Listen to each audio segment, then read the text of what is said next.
Hi, എൻ്റെ പേര് ആരതി. ഞാനിപ്പോൾ കഴിഞ്ഞ ഫെബ്രുവരി 15-നാണ് എൻ്റെ DHA എക്സാം പാസ്സായി. Thanks to adventure team and specially thanks to Andro sir and Mariamman. Andro സാറിൻ്റെ ക്ലാസ്സൊക്കെ എനിക്ക് വളരെ യൂസ്ഫുള്ളായിരുന്നു.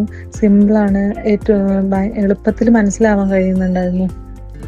അതുപോലെ തന്നെ മരിയ മാം ആണെങ്കിൽ എനിക്ക് ഡൗട്ടൊക്കെ അപ്പോൾ ക്ലിയർ ചെയ്ത് തരും, ഒരുപാട് സപ്പോർട്ട് ചെയ്തിട്ടുണ്ട്. പിന്നെ എൻ്റെ എക്സാമിനെ കുറിച്ച് പറയുകയാണെങ്കിൽ എനിക്ക് എക്സാം കുറച്ച് ടഫായിരുന്നു. കാരണം ആപ്പിലുള്ള ഡയറക്റ്റ് ക്വസ്റ്റ്യൻസ് അങ്ങനെ അധികം എനിക്ക് വന്നിട്ടുണ്ടായിരുന്നില്ല, കുറവാണ് വന്നിട്ടുണ്ടായിരുന്നേ. ആപ്പിലത്തെ ക്വസ്റ്റ്യൻസിനോടൊപ്പം നമ്മൾ ടെക്സ്റ്റ് പഠിക്കുന്നതോടൊപ്പം തന്നെ ഫയലും നമ്മൾ ഈക്വലി ഇമ്പോർട്ടൻസ് കൊടുത്ത് നോക്കുകയാണെങ്കിൽ നമുക്ക് ഉത്തരങ്ങൾ കണക്ട് ചെയ്തിട്ട് ആൻസർ ചെയ്യാൻ പറ്റും.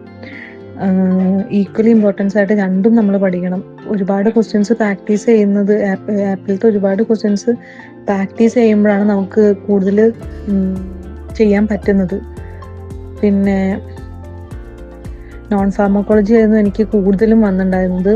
അതൊന്നും ഫയലിലുള്ള ക്വസ്റ്റ്യൻസ് അല്ല വന്നിട്ടുണ്ടായിരുന്നത്, പുതിയ ക്വസ്റ്റ്യൻസ് ആയിരുന്നു എനിക്കതൊക്കെ. ഞാൻ ഫയലിൽ കണ്ടിട്ടില്ലാത്ത ക്വസ്റ്റ്യൻസ് അതൊക്കെ. ഞാനൊരു ഫയൽ 2-3 തവണയൊക്കെ പഠിച്ചിട്ടുണ്ടായിരുന്നു. പിന്നെ സാറിൻ്റെ ക്ലാസ് ഒരു 2 times ഞാൻ കേട്ടിട്ടുണ്ടായിരുന്നു. ഇനി എഴുതുന്നവരോട് പറയാനുള്ളത്, ടെക്സ്റ്റ് ബുക്കും നമ്മൾ പഠിക്കുന്നതോടൊപ്പം തന്നെ ഈക്വലി ഇമ്പോർട്ടൻസ് ഫയലിനും കൊടുത്തിട്ട് രണ്ടും പഠിക്കുക. അതുപോലെ കാൽക്കുലേഷൻസും കെമിസ്ട്രിയും ഒക്കെ ഫയലിൽ തന്നെയാണ് വന്നത്, അതൊക്കെ എളുപ്പമുണ്ടായിരുന്നു. ഇനി എഴുതാൻ പോകുന്ന കുട്ടികൾക്ക് ഓൾ ദി ബെസ്റ്റ്.